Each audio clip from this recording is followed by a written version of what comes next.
नमस्कार दोस्तों, स्वागत है आपका आपके अपने यूट्यूब चैनल पर। तो दोस्तों, कल आपकी सीटेट की एग्ज़ाम होने जा रही है 21 जनवरी को। तो उसके लिए आप सबको अभी से बेस्ट ऑफ लक है दोस्तों। आशा करता हूँ आप जितने भी छात्र इस वीडियो को देख रहे हैं या फिर जितने भी छात्र कल एग्ज़ाम देने वाले हैं, सभी का सीटेट पास हो जाएगा।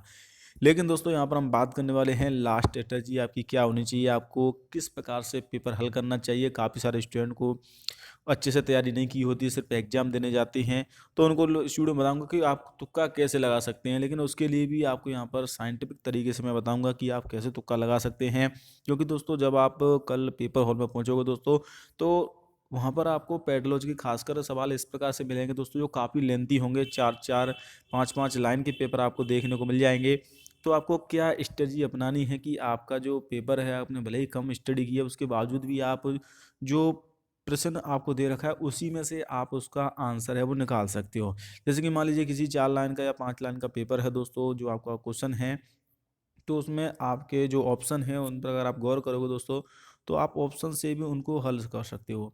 अगर उसमें से दोस्तों आपको नेगेटिव पूछा है कि उसका नेगेटिव क्या होगा, तो यहाँ पर आपको 3 ऑप्शन ऐसे मिलेंगे दोस्तों, जो आपके पॉजिटिव वे में होंगे। यानी कि उनका अगर आप उनको गौर से देखोगे तो उनको आपको ऐसा लगेगा कि इनके चार तीनों के अर्थ एक जैसे हैं। अगर आप लास्ट का देखोगे दोस्तों या फिर चौथा देखोगे, तो उसमें आपको नेगेटिव देखने को मिल जाएगा।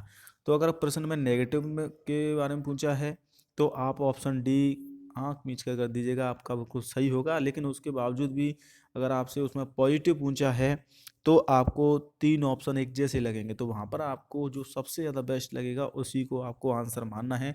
तो ये कुछ ट्रिक्स होती हैं दोस्तों, जिनके माध्यम से आप सीटेट को पास कर सकते हो। सीटेट देखिए, सबसे पहले आपको यहाँ पर पेपरों के बारे में बात करें तो 2 पेपर होंगे। अगर आपने पेपर फर्स्ट, पेपर सेकंड के लिए अप्लाई किया है, तो आप दोनों शिफ्ट के लिए आपको पेपर देना होगा। शिफ्ट वाइज आपको पता ही होगा। एडमिट कार्ड आशा करता हूँ आपने डाउनलोड कर लिए होंगे, नहीं किया है तो ऑफिशियल वेबसाइट से कर सकते हैं।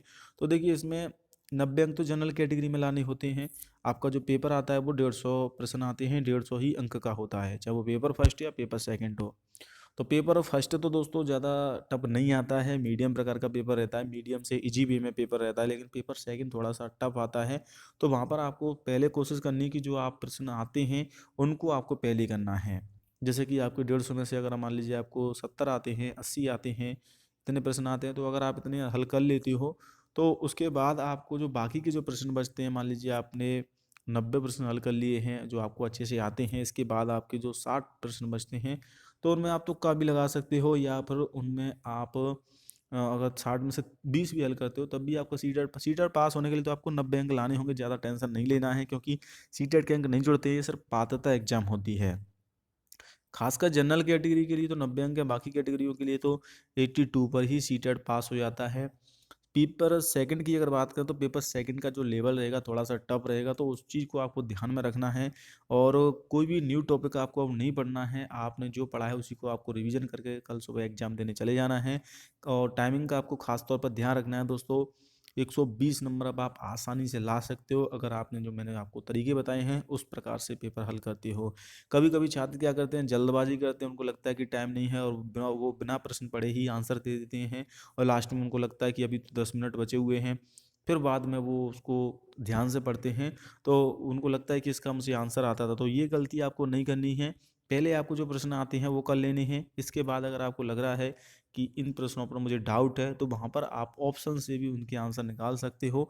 ऐसा होता है दोस्तों, खासकर एसएसटी में भी ऐसा हो जाता है। इसके अलावा दोस्तों आपको पेडोलॉजी में भी। तो अपनी तैयारी आप नए कोई भी टॉपिक आपको स्टडी नहीं करने हैं, जो पुराने आपने टॉपिक पढ़े हैं दोस्तों, उन्हीं को स्टडी करें। और जिन छात्रों का सिलेबस पूरा नहीं हुआ है, या फिर उनको लगता है कि उन्होंने पूरा नहीं पढ़ा है, तो वो टॉपिक वाइज सिर्फ देख सकते हैं, उसी से आपको काफ़ी सारे प्रश्न ऐसे मिल जाएंगे जो हल हो जाएंगे। तो आशा करता हूँ आपको वीडियो पसंद आई होगी। वीडियो को शेयर जरूर करना। सीटेट से संबंधित जानकारी चैनल के माध्यम से मिलती रहेगी। जय हिंद, वंदे मातरम।